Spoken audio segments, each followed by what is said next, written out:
Rencana kenaikan harga bahan bakar atau BBM beroktan 90 atau Pertalite semakin nyata. Pasalnya hingga kini, sudah ada 3 menteri di Kabinet Indonesia Maju yang menyuarakan soal wacana penyesuaian harga Pertalite. Ketiganya adalah Menteri Koordinator Bidang Kemaritiman dan Investasi Luhut Binsar Panjaitan, Menko Bidang Perekonomian Erlangga Hartanto, serta Menteri Energi dan Sumber Daya Mineral Arifin Tasrif. Lantas, benarkah harga Pertalite akan naik? Terkait wacana kenaikan BBM bersubsidi Pertalite, Kompas.com menghubungi PJS Corporate Secretary PT Pertamina Patraniaga, Subholding Commercial and Trading, PT Pertamina Persero Irto Ginting. Irto menuturkan, penyesuaian harga BBM Pertalite merupakan kewenangan dari pemerintah.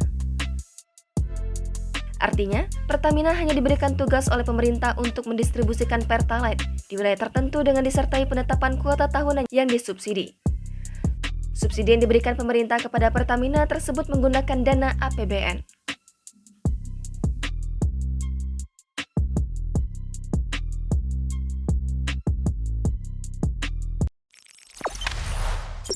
Jangan lupa subscribe, share, komen, dan like ya!